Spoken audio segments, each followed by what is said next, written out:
Notre invitée en studio a commencé sa vie professionnelle dans la police en tant qu'assistante administrative. Elle est rapidement devenue syndicaliste dans ce secteur-là avant d'entrer en politique en 2014, élue au fédéral. Plus jeune députée à la Chambre à ce moment-là, et puis conseillère communale à la ville de Bruxelles rapidement. En 2019, elle quitte la Chambre pour devenir secrétaire d'État du gouvernement bruxellois. Elle est en charge notamment du logement et de l'égalité des chances. Nous accueillons Nawal Benhamou. Bonjour Nawal Benhamou, merci d'être dans ce studio ce soir. On va commencer avec l'indexation des loyers. Oui. Fin janvier, vous avez proposé de limiter l'indexation des loyers. C'était un moyen de rendre du pouvoir d'achat aux locataires, disiez-vous à l'époque. On est un mois plus tard, l'idée ne va pas se concrétiser ? Et non, je le regrette et je le déplore. Donc la décision a été officielle semaine dernière, mais vous parlez d'une proposition qui avait été déposée fin janvier. Nous, en fait, elle a été déposée quasi début janvier au sein du gouvernement. Donc les discussions ont existé pendant un mois. Personne autour de la table a manifesté un non. Il y avait des discussions et des ouvertures possibles. Donc j'ai répondu à certaines critiques, j'ai rassuré les membres du gouvernement. Ce que vous proposiez, c'était de limiter à 2%, pour une période d'un an. C'est ça l'idée ? Tout à fait. Comme vous le savez, on traverse une crise économique et sociale jamais connue depuis 1983. L'inflation atteint 7,58%. Et donc, pour moi, il était logique d'agir parce que pour les locataires bruxellois, comme vous le savez, il y a 65% de locataires à Bruxelles. Un Bruxellois sur deux rentre dans les conditions du social. Et donc, il était important, à côté de l'augmentation des factures énergétiques, à côté de l'augmentation des produits alimentaires qui vont jusqu'à 10%, de se dire, eh bien, on va pouvoir agir aussi sur l'indexation des loyers qui pouvait atteindre 7,58%. Il y a eu un gros mois de discussion. C'est un des partenaires, c'est Défi qui n'en voulait pas ?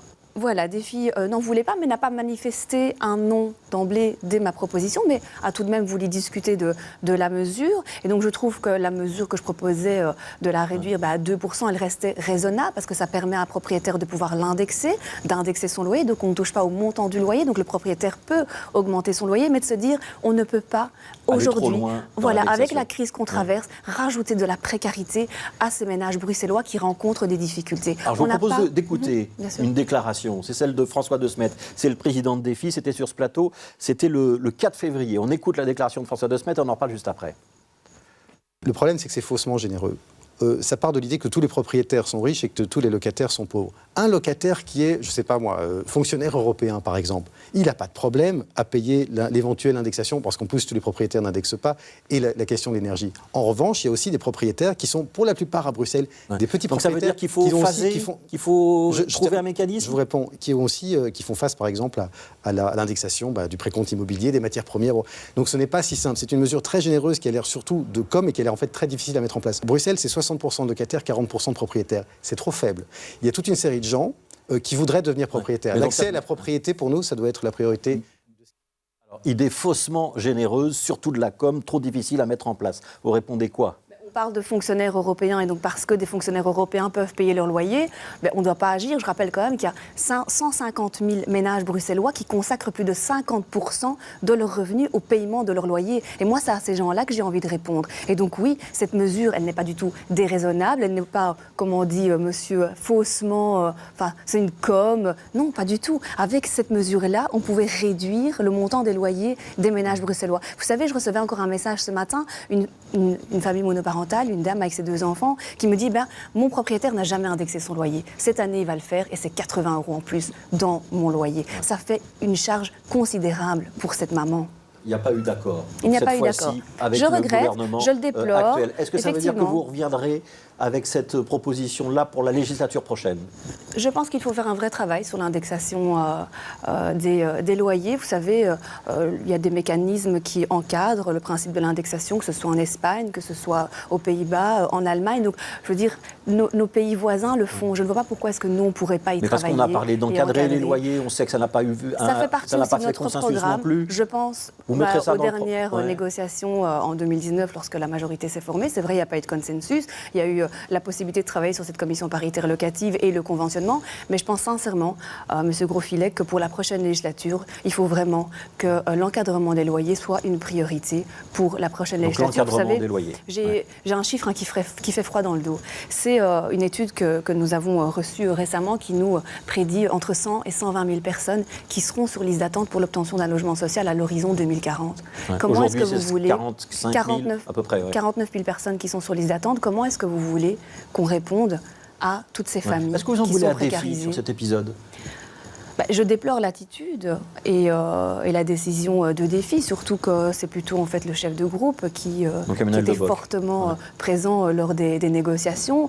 Donc moi j'espère quand même qu'à un moment donné il y aura une prise de conscience au sein du groupe de Trévis et qu'on pourra quand même à nouveau rediscuter de cette indexation, parce que je pense que vu, je le répète, la crise que l'on traverse, elle a toute son utilité. Alors autre dossier difficile en logement, c'est le Champ des Cailles, ce grand terrain à Watermal-Boisfort qui est occupé par une coopérative agricole sur laquelle la région voudrait pouvoir construire du logement social. C'est toujours le bras de fer avec la commune et la coopérative ou on commence à négocier? Écoutez, on a une première réunion vendredi, donc dans 2 jours, avec la commune, avec la CISP notamment, pour discuter d'une éventuelle ouverture de la part de la commune pour discuter donc, de la possibilité de sortir du bras de fer. Il faudra combien? 60, 70 logements sur ce terrain? On table toujours sur 70 logements sur le terrain du Champ des Cailles, et donc à voir comment est-ce que les ouvertures se feront. Si la commune refuse toujours, et si la coopérative qui occupe ce terrain aujourd'hui refuse de quitter les lieux, on ira au bras de fer? Vous enverrez les bulldozers, mais la nous, police? on demande à personne de quitter les lieux. Enfin, je pense que vous avez quand même entendu le projet.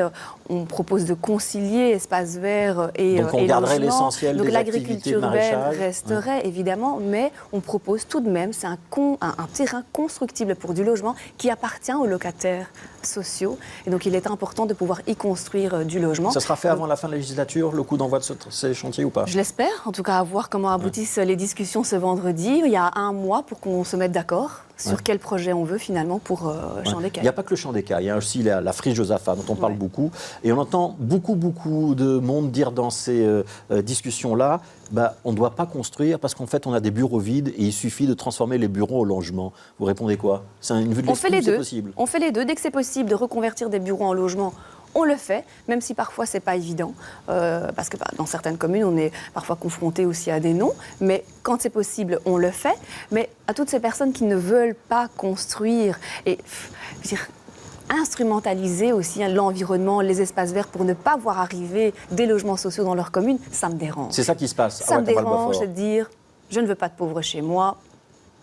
C'est ça qui se passe à Watermal-Boisfort? Dans d'autres communes. Quand on instrumentalise les espaces verts et l'environnement, moi, ce n'est pas ce que je veux. Je veux concilier les deux. Et je ne veux pas opposer le logement et les espaces verts. Parce que dans tous les projets que nous proposons à l'avenir, c'est de l'agriculture urbaine, des espaces verts et du logement qualitatif pour les locataires. Vous avez dit dans l'Écho, un journal L'Écho la semaine dernière, il y aura des logements sociaux, y compris dans la seconde couronne de Bruxelles. Il y a une résistance aujourd'hui?